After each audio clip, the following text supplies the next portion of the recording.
akkam jirtu dhaggeeffattoota keenya nageenya keessan badhaadha. Egaa yeroo waa jennu waa hunda madaaluun keenya barbaachisaadha. Kanaaf warroonni asirratti argamtan koppii liinkii sheer gochuun akka daddabarsitan abdiin qaba. Mee warroota asii armaan olitti argitan kan warroota reeffa lakkaa'an ta'uu isaanii quba qabduu laata? Warroota reeffa lakkaa'anii jiraachuu barbaadan, lubbuu isaanii tursiifachuu barbaadan. Haa ta'u malee finciltootaaf kan warri karaa saaqanis biyya keessa ta'anii biyya xalaata keenya guddina Itoophiyaatiin haftu Ijiptii keessa ta'anillee karraa afaan banantu jiru jechuudha. Gargaarsi isaanii uummata buqqa'e gargaaruu otoo hin taane gargaarsa meeshaa waraanaa loojikstikii shanee fi faannootiif dabarsuuf isaan tattaafataa jirantu akka sakatta'amanii meeshaan kun akka sakatta'u malee hin galle gargaarsi isaan ergan sakatta'iinsa qaama mootummaatiin malee akka hin galle dhorkamuun ugguramuun isaan mufachiise jennaan miidiyaa diina irratti ba'anii warra reef kalakkaa wajjiniin miidiyaa irratti arbamuun isaaniiyyuu garuu isaan hammam akka dadhabaa ta'an ni mul'isa jechuudha. Maaliif kaayyoon isaanii harka hoyaa jalaatiin finxaaleeyyummaa kana hidhachiisudha. Dheengaddas biyya Ijiptirraa meeshaa waraanaa etuu galuu akka qabame ni dhageenya jechuudha. Loojistikiidhaaf jechuudha. Kanaaf egaa warri Ijipti ta'anii isaan kaan immoo biyya keessa ta'anii harka hoyaa jalaatiin biyya kana diiguudhaaf miidiyaa isaanii irratti bahanii TikTok irratti bahanii marii isaan gaggeessaa jiran ilaala.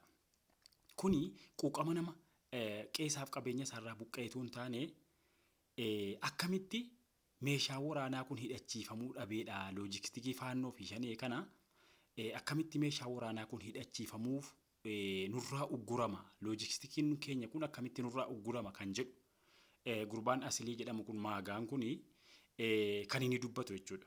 Miidiyaa kanarraa jechuudha.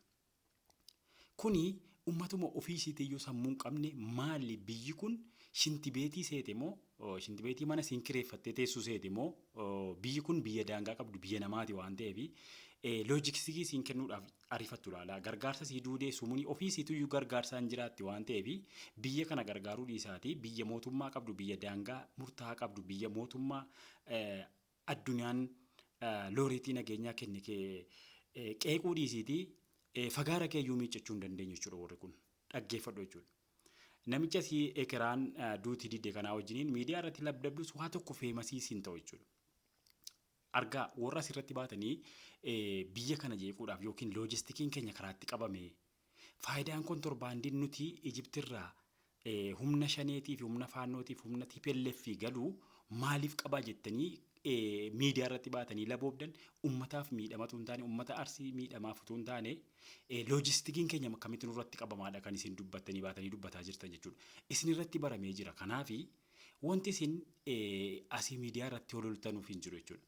Yoo barbaade inni biyya keessa jirtu inni kan murtoo guutuu inni kan maali inni kan baali hudduu kee buqqifadhuutii deemi jechuudha. Kanaaf isin silaa Dr. Asilii jedhamtu maagaanii bonnitti bu'ee fakkaatu gaafa Suudaan irraa baatee deemtu nan beeka.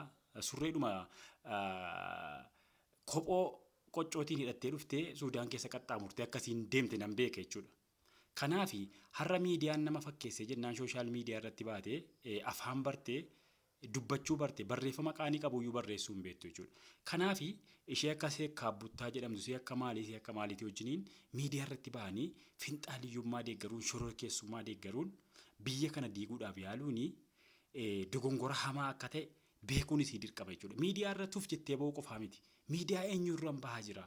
Maal dubbachuuf bahaa jira yoo jettu eenyutti dubbachuuf bahaa jira? Warra biyya kana ijaaru moo warra biyya kana diiguu wajjiniin dubbataa jira kan jedhu of beekuun kee dirqama jechuudha.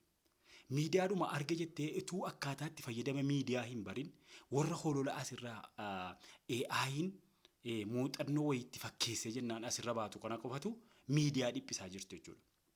Kanaaf እነዚህ ቱልቱላዎች ሬሳ ቆጣሪዎች የሰው ደም ፈላጊዎች ጋር ሚዲያ ላይ ወጣችሁ ማውራት ይቅና አይደለም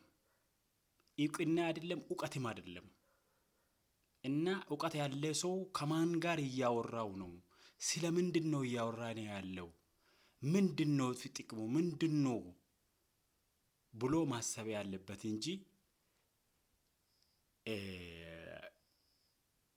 ዝም ብሎ ሚዲያ ላይ ነፃ ሚዲያ አግኝቻለሁ ኔትወርክ አግኝቻለሁ ብሎ ሚዲያ ላይ ወጥቶ መለፋለፍ አይደለም።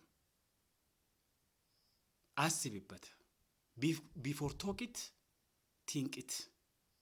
ከናፍ ከነtti yaaduun kee barbaachisaadha. Horii miidiyaa kolkollee irra baatee dubbattu jechuudha. Kanaaf adabasiifa ta'uu jechuu barbaada. Horaa bulaa deebanaa koppii liinkii sheer gochuun qaama dhimmi ilaallatuun akka nu of keessan abdiin qaba.